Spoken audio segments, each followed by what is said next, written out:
sulfuric acid that I have made. It is really diluted, it is really weak, and it is really nasty.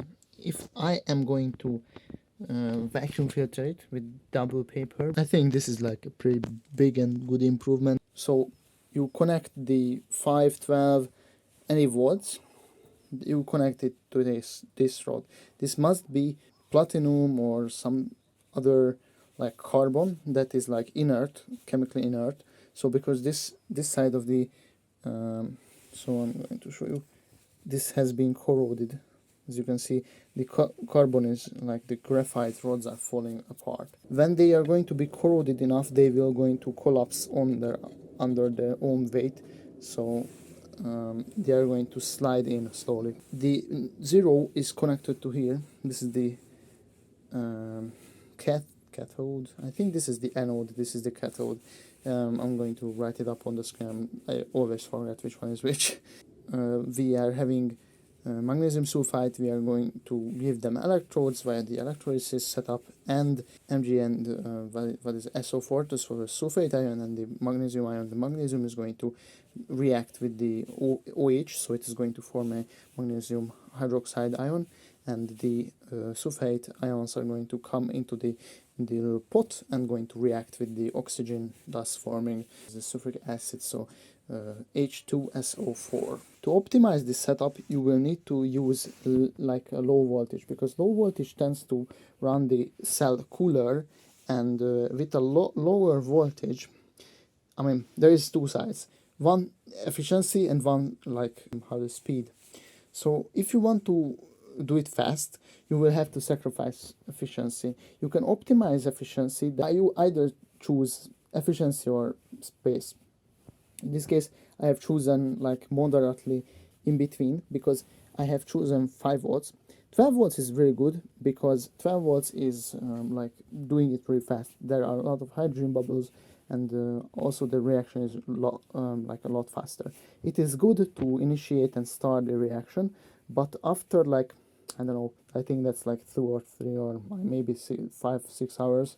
So when you are not able to see the electrodes, I would suggest you to step down and use a lower voltage, because with a lower voltage you are saving yourself the electrodes, because with a higher voltage you run it faster, although you are going to heat the cell up. So not all of the current, maybe I have used in a previous one like 46.5 at max or something like that at 12 volts, but like half of it went to heat, and the cell got really hot, like 40 or 50 degrees, which was like really hot.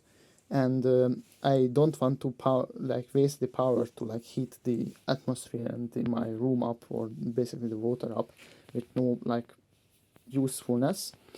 Thus I have stepped it down, which is going to also, because on a higher voltage the electrodes corrode better and quicker. So I'm going to use a lower volt, because on one side I don't heat the chamber and everything up, waste less, like it is more efficient, and it is better on the electrodes, so they don't corrode as fast. And what you want to do is to maximize your yield, is to put as much Epsom salt out in here. So basically you have a really concentrated solution. Inside you want to have a really low concentration, because the ions are going to go inside, the sulfate ions. When there is like a higher concentration, the sulfate is going to create with plain English, the sulfate ions inside there will not let the other sulfate ions get inside there, at least like slow them down. You need to have it basically really filled, although there is going to be a hydrostatic pressure, so the water that you fill in, I don't know if you can see, but there is water also starting to come inside. I have almost emptied this, so the hydrostatic pressure now, because there is like a higher water column outside, it is going to push the water in. When you have the water here inside higher than the outside layer, like basically there is a delta H, so how do you say this, like a height difference, and the height is bigger here, then the water is going to push out with the ions also, because the membrane, we call this the membrane, that the ions can pass, but I mean, the water is can like also pass because it can go outside and inside with the pressure, and it is like after like half a day or a day it is really visible. It can drop like significantly. So when you are using a smaller, which I don't recommend, the bigger the pot, the better it is, because as I said, you need to keep the concentration in here low. So you need to either take out sulfuric acid or basically, as I did, just take it out and put the new one in there, or just take out a lot and then water it up, and then you will have like sulfuric acid. And maybe I'm going to do that, so I'm going to save electricity bit, like I'm going to use like a deciliter or like a half a deci of, so basically like 50 ml or 100 ml to start the reaction, because as I said in the beginning, there's not really much conductivity, because it is not plain water, because I use like a lot of rainwater in here, but there's some contaminants also. So the main point is that there shouldn't be really much ions there, so nothing is to conduct the electricity. In the beginning it is low, but then it will speed up, then it will drop, because as the concentration inside increases, there is like a higher friction, to say, to the ions to go inside. And also as the water level is like, because you fill it up pretty much, the water level is going to drop and push the ions outside, which is like a constant battle to keep them in. With the electrodes you can do it, but I think, I didn't test this, but don't stop it. If you are going to stop the reaction, then you will need to get the chamber out and put it outside, or just like collect it. Don't let it lay in there, because the ions are going to go back to outside basically.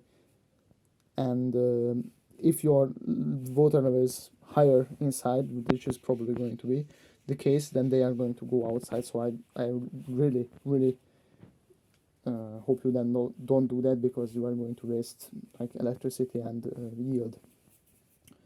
So yes, high concentration outside, low concentration inside, low wattage, because voltage, but sorry, so the voltage doesn't really like increase or decrease the efficiency, but the higher the volts, the higher the amperage.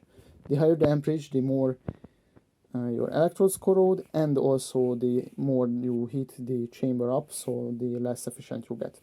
So with higher voltage, basically you are indirectly affecting the yield, or the efficiency, sorry, also the yield, because it is going to be like a quicker yield, but worse than if you were to just let it run for a long time. So that is the main things that you need to keep in mind.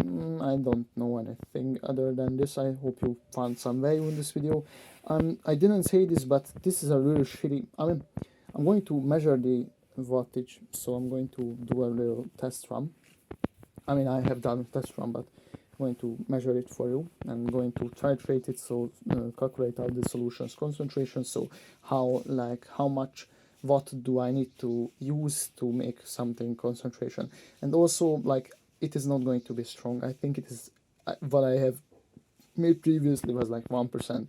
I think this is going to be higher percentage, because the chamber is bigger.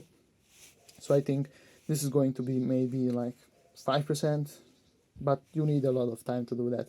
So I think going to titrate it, see how much wattage, and also you will need to like distill it down, so the boil off the water, because I guess low concentration, and also filter it, so that sucks also. But I guess this is a shitty version of making sulfuric acid. The contact process would be better, but what sucks about the contact process is that you need concentrated sulfuric acid to absorb the sulfur dioxide from the contact process. So I guess that sucks.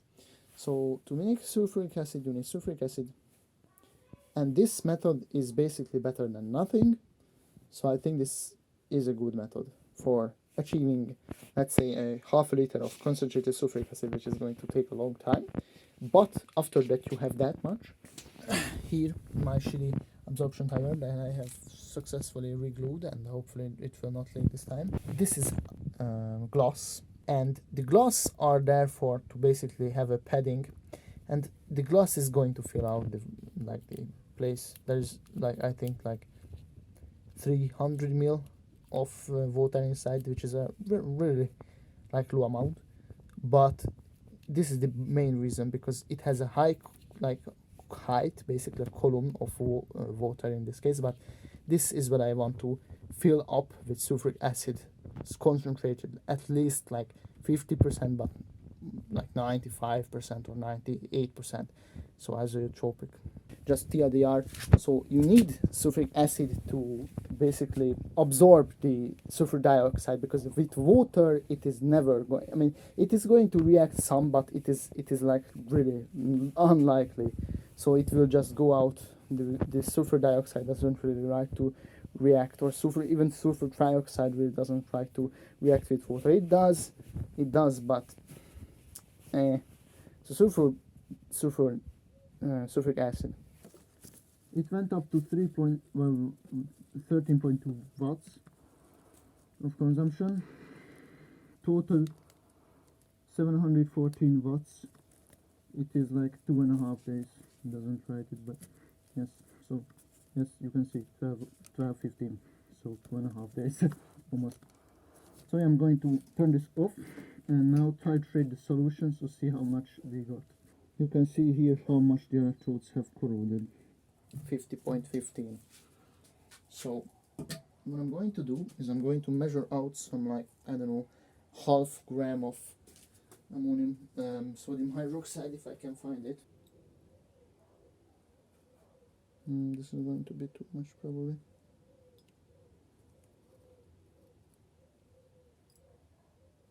Oh, 0.50 exactly. So I'm vigorously stirring this bullshit around. I'm going to measure out sulfuric acid 6, right? Yeah, it is purple. Why isn't it bubbling? Stir this bullshit around. Yeah, titration is not the most interesting thing, but I guess you get the point. Still purple. Interesting.